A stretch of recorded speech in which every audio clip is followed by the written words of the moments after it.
तो dear students, start करते हैं हम लोग वेव काउंटर वेव। याद रखें 11th and 12th English in classes में वेव एंड काउंटर वेव यह टॉपिक 4 मार्क्स के लिए पूछा जाएगा। कितना बड़ा आंसर लिखोगे आप इसका?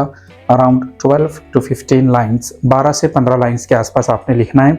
इससे कम अगर लिखोगे तो मार्क्स कटेंगे, इससे ज़्यादा अगर लिखोगे तो मार्क्स कटेंगे तो नहीं, लेकिन बाद के जो आपके क्वेश्चंस है उनको सॉल्व करने के लिए आपके पास टाइम काफ़ी नहीं रहेगा। ओके, कैसे लिखते हैं वेव और काउंटर वेव? सबसे पहले आप लोगों ने एक बढ़िया सा टाइटल देना है। ओके, टाइटल के बाद में आपने लगभग 2 पैराग्राफ्स लिखने होते हैं। याद रखें, अपना आंसर पैराग्राफ्स में डिवाइड करें, कम से कम मिनिमम 2 पैराग्राफ्स चाहिए। उसके बाद में आप लोगों ने अपोजिट लिखना है, क्योंकि आप काउंटर वेव लिख रहे हो। ओके, क्या लिख रहे हो आप? काउंटर व्यू लिख रहे हो, इसलिए आप लोगों ने बिल्कुल अपोजिट लिखना है। 12 से 15 लाइन्स लिखना है, उससे आगे नहीं जाओगे आप। और जब आप काउंटर व्यू को एंड करो तो एंड में एक कंक्लूजन देना है, एक एंड करना है उसका। ओके, अब अपोजिट कैसे लिखेंगे? तो व्यू का अपोजिट काउंटर व्यू होता है, ये याद रखो। जैसे व्यू है मोबाइल्स के बेनिफिट्स, तो उसका जो काउंटर व्यू बनेगा वो बनेगा मोबाइल के नुकसान। या अगर व्यू है टीवी के बेनिफिट्स, तो उसका जो काउंटर व्यू बनेगा वो बनेगा टीवी के हार्म्स। ओके, यानी काउंटर व्यू यानी कोई भी पॉइंट्स अगर दिए हुए हैं तो उनका बिल्कुल अपोजिट लिखते हुए जाना है आपने। क्लियर? ठीक, आप लोगों के सामने एक क्वेश्चन है, write down a counter view for the topic gym is unnecessary. आप लोगों ने एक काउंटर व्यू लिखना है, जिम अननेसेसरी है यानी ज़रूरी नहीं है। You can use the following points from the view section. आप व्यू सेक्शन से इन पॉइंट्स को यूज़ कर सकते हो। अब देखिए, ये जो टाइटल है जिम इज़ अननेसेसरी, ये व्यू का है, तो काउंटर व्यू में क्या लिखेंगे हम? जिम इज़ नेसेसरी, जिम अच्छी चीज़ है। अगर व्यू में लिखा है अ वेस्ट ऑफ टाइम, कि जिम जाना समय की बर्बादी है, टाइम वेस्ट होता है, तो काउंटर व्यू में क्या लिखोगे आप? इसका अपोजिट लिखोगे, है ना? तो पूरा का पूरा जो हम काउंटर व्यू लिखेंगे वो व्यू का अपोजिट लिखेंगे। स्वागत है आप लोगों का JEFY Javed English for you इस यूट्यूब चैनल में। चैनल पर आप लोगों को एक प्लेलिस्ट मिलेगी, JEFY 12th English exams Maharashtra board 2023। अगर आप लोग 12th इंग्लिश एग्जाम्स को अपीयर हो रहे हैं तो यहाँ पर आप लोगों को काफ़ी इंपॉर्टेंट रिलेटेड वीडियोस मिल जाएंगे। गेस्ट पेपर यहाँ पर रखा हूँ मैंने 12th इंग्लिश का। यहाँ पर मैंने प्रीवियस ईयर के इंग्लिश सब्जेक्ट के क्वेश्चन पेपर्स को सॉल्व करके रखा हूँ। ग्रामर की चीज़ें हैं, पोइट्री है, काफ़ी कुछ यहाँ पर रखा हुआ है। ओके, व्यू में है रिस्क ऑफ इंजरी, यानी कि चोट लगने का यहाँ पर डर रहता है, इसका अपोजिट लिखना है आपको। व्यू में है फॉर ओनली बॉडी बिल्डर्स, के जिम केवल बॉडी बिल्डर्स के लिए होती है, काउंटर व्यू में इसका अपोजिट लिखोगे आप। मेनली स्पोर्ट्स प्लेयर, व्यू में लिखा है कि स्पोर्ट्स प्लेयर्स के लिए ये ज़रूरी है, तो आप काउंटर व्यू में लिखोगे कि ऐसे नहीं है, सभी के लिए ज़रूरी है।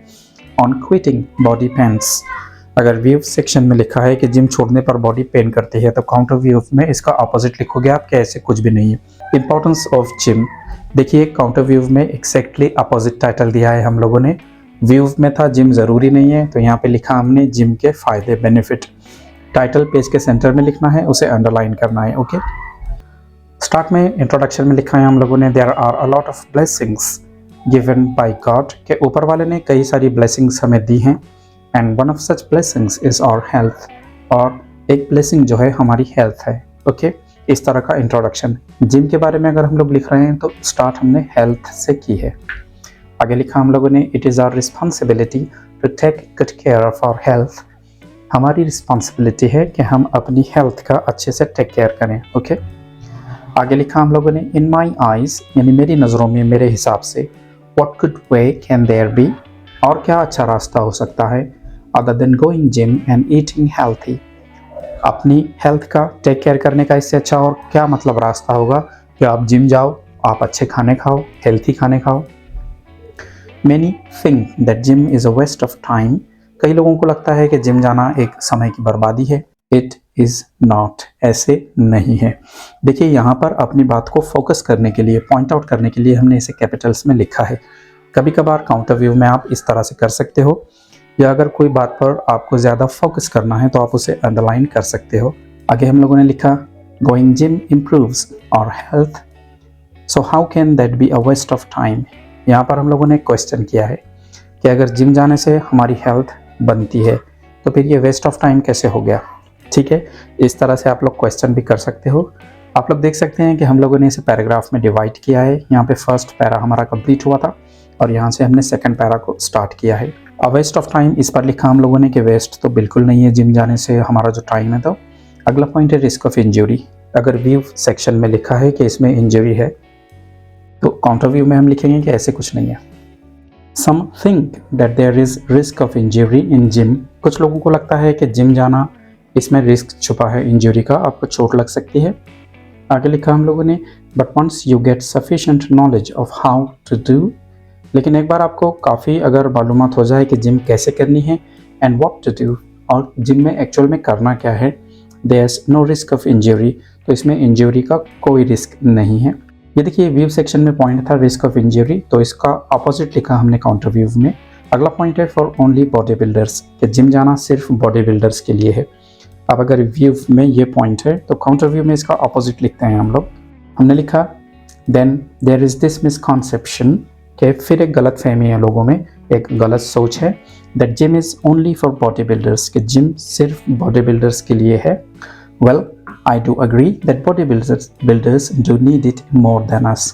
ठीक है, मैं एग्री होता हूँ कि बॉडी बिल्डर्स को जिम की ज़्यादा ज़रूरत होती है हमारे कंपैरिजन में, but do we not need to build and maintain body as well. लेकिन क्या हमें ज़रूरत नहीं है बॉडी बनाने की, बॉडी अच्छी कंडीशन में रखने की, हमें भी इसकी ज़रूरत है। यहाँ पर देखिए अगला पॉइंट है मेनली स्पोर्ट्स प्लेयर, के खिलाड़ियों को ज़्यादा ज़रूरत होती है इसकी, इसका भी अपोजिट लिखते हैं हम लोग। हमने लिखा sports persons need it for their sports, खिलाड़ियों को खेलने के लिए इसकी ज़रूरत होती है। But a common man also needs good body because a sound mind dwells in a sound body. लेकिन एक आम इंसान को भी बॉडी की काफ़ी ज़रूरत रहती है। क्यों? क्योंकि a sound mind dwells in a sound body. अगर आपकी बॉडी फिट है तो आपका जो माइंड है वो भी अच्छा रहेगा, फिट रहेगा। नेक्स्ट है ऑन क्विटिंग बॉडी पेन्स। अगर आप जिम को क्विट कर दो, छोड़ दो, तो बॉडी दुखती है, पेन होता है। इसका अपोजिट लिखते हैं हम लोग। I have heard this statement a lot, मैंने कई बार ये सेंटेंस सुना हूँ। As you quit gym the body pains, कि अगर आप जिम को छोड़ दो तो बॉडी क्या होती है, पेन होती है, दुखती है। कई बार मेरे सुनने में आया है। इट्स नॉट ट्रू, ये सही नहीं है। I've been doing gym for a long time and it never happened with me, कि काफ़ी लंबे टाइम से मैं जिम कर रहा हूँ और मेरे साथ तो कभी ऐसे नहीं हुआ कि मैंने जिम छोड़ा और बॉडी दुखी। और my friends who also go to the gym, या मेरे फ्रेंड्स के साथ कभी ऐसे नहीं हुआ कि वो जिम गए और उनकी बॉडी दुखने लगी। यहाँ पर दिए हुए सारे पॉइंट्स को हमने लिखा है। Sometimes we go, sometimes we don't go to gym, कभी कभार हम लोग जिम जाते हैं, कभी कभार नहीं भी जाते हैं, लेकिन कोई दिक्कत नहीं होती। But body does not pain, लेकिन हमारी बॉडी में कोई दर्द नहीं होता है। अब यहाँ पर ये जो पैरा है ये एंडिंग पैरा है, यहाँ पर कंक्लूजन है हमारे काउंटर व्यू का। क्या कंक्लूजन में लिखते हैं हम लोग? सर्व इन अ नटशेल। तो अगर हम शॉर्ट में कहें, हम लोग बोलते हैं ना शॉर्टकट में एक बात बोलूँ, तो उसकी इंग्लिश है ये in a nutshell. We can conclude that gym is extremely necessary for everyone. हम कंक्लूड कर सकते हैं, नतीजा निकाल सकते हैं कि जिम तो हर किसी के लिए ज़रूरी है, regardless of age, sex and profession. चाहे वो कोई भी एज का हो, चाहे कोई भी प्रोफेशन हो, टीचर हो, डॉक्टर हो, इंजीनियर हो, या फिर वो लड़का हो, लड़की हो, कोई भी हो, उनके लिए जिम ज़रूरी है। यहाँ पर थोड़ी सी हम लोग रिवीजन पर नज़र डालते हैं किस तरह से एक अच्छा काउंटर व्यू लिखना है। ये पॉइंट्स थे उसके, waste of time, risk of injury, इन पर हम लोगों ने अच्छे से लिखा। हमने टाइटल दिया, हमने पैराग्राफ्स में बांटा है उसे। बिल्कुल अपोजिट लिखा है हमने व्यू सेक्शन का, यानी ये वाले जो पॉइंट्स थे इनका अपोजिट लिखा है हमने। 12 से 15 लाइंस के आसपास हम लोगों ने लिखा है और एंड या कंक्लूजन हमने यहाँ पर दिया है। चैनल हमारा सब्सक्राइब करें, उसे बेल नोटिफिकेशन को दबाएं। ये वीडियो एटलीस्ट 2 दोस्तों के साथ शेयर करें और हाँ, लाइक और कमेंट करना ना भूलें। Thank you.